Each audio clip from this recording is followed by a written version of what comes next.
અલગ અલગ જિલ્લાઓમાં વરસાદી વાતાવરણ છે તે બનવાનું છે। આગામી 27 થી 30 તારીખ સુધી વરસાદી વાતાવરણ છે તે અલગ અલગ જિલ્લાઓમાં જોવા મળવાનું છે। એટલે કે નવરાત્રી ચાલી રહી છે અને આ નવરાત્રી દરમિયાન જ ખેલૈયાઓના રંગમાં ભંગ પાડી શકે છે આ વરસાદ। હવે આપણે વિંડીના માધ્યમથી સમજવાનો પ્રયત્ન કરીશું કે કયા જિલ્લામાં કેટલો વરસાદ અને ક્યાં ભારે વરસાદની આગાહી છે તે વ્યક્ત કરવામાં આવી છે। વિંડીના માધ્યમથી અત્યારે આપણે જોઈ શકીએ છીએ કે આજની તારીખ એટલે કે 28 તારીખનું આ વાતાવરણ છે તે અહીંયા જોવા મળી રહ્યું છે કે જ્યાં અત્યારે સુરત, વલસાડ અને નવસારીમાં ભારે વાતાવરણ જોવા મળી રહ્યું છે। એટલે કે ભારે વરસાદ અહીંયા દક્ષિણ ગુજરાતના જે જિલ્લાઓ આવેલા છે ત્યાં જોવા મળી શકે છે। એટલે કે બંગાળની ખાડીમાં જે લો પ્રેશર સર્જાયું છે તેની અસર છે ગુજરાતના અલગ અલગ જિલ્લાઓમાં જોવા મળી શકે છે। એટલે વિંડીના માધ્યમથી અહીંયા જોવા મળી રહ્યું છે કે અત્યારે અહીંયા ગુજરાતના અલગ અલગ જે જિલ્લાઓ આવેલા છે ત્યાં વરસાદી વાતાવરણ જોવા મળી શકે। આજની આપણે જયારે વાત કરી રહ્યા છે તો આજે દક્ષિણ ગુજરાતમાં ભારે વરસાદ જોવા મળી શકે,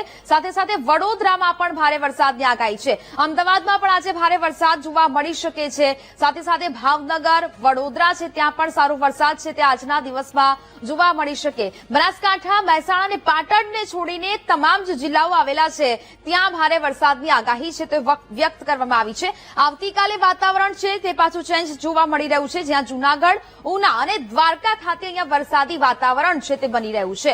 ગાંધીધામ એટલે કે કચ્છ ખાતે પણ વરસાદી વાતાવરણ છે તે જોવા મળી શકે છે।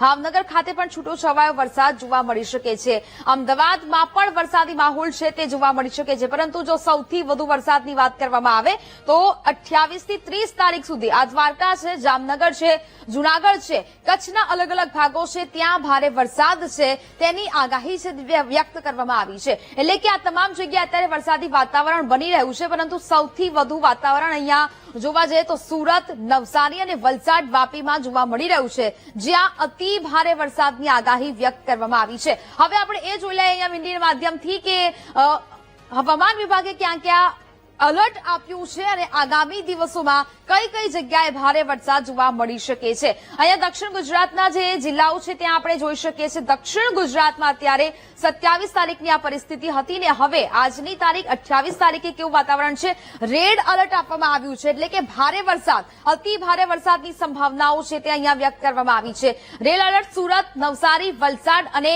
દમણ, દાદરાનગર હવેલીમાં આપવામાં આવ્યું છે। એટલે કે અતિ ભારે વરસાદ અહીંયા થઈ શકે છે। સાથે સાથે ઓરેન્જ અને યલો એલર્ટ પણ આપવામાં આવ્યું છે। એટલે કે આજે અમરેલી, ભાવનગર ખાતે પણ ભારે વરસાદની શક્યતાઓ છે। આ બાજુ ભરૂચ, નર્મદા, છોટાઉદેપુર, તાપી અને ડાંગમાં પણ ભારે વરસાદની શક્યતાઓ છે તે બતાવવામાં આવી રહી છે। ઓરેન્જ એલર્ટ અનેક જગ્યાએ આપવામાં આવ્યું છે, રાજકોટ, જૂનાગઢ, ગીર સોમનાથ, સુરેન્દ્રનગર, બોટાદ એટલે કે સૌરાષ્ટ્રનો પણ આખો જે પટ્ટો છે ત્યાં પણ આજે વરસાદી વાતાવરણ જોવા મળી શકે છે। અમદાવાદ, ગાંધીનગર, મહેસાણા, સાબરકાંઠા, આણંદ, ખેડા, વડોદરા, પંચમહાલ, મહીસાગર, દાહોદ અને અરવલ્લી ખાતે પણ આજના દિવસમાં ભારેથી અતિ ભારે વરસાદ છે તે જોવા મળી શકે છે। એટલે યલો એલર્ટ, ઓરેન્જ એલર્ટ અને રેડ એલર્ટની સાથે આજે આ એલર્ટ છે તે આપવામાં આવ્યું છે। એટલે કે હવે નવરાત્રી ચાલી રહી છે અને આ જ નવરાત્રી દરમિયાન વરસાદ વિઘ્ન બની શકે છે।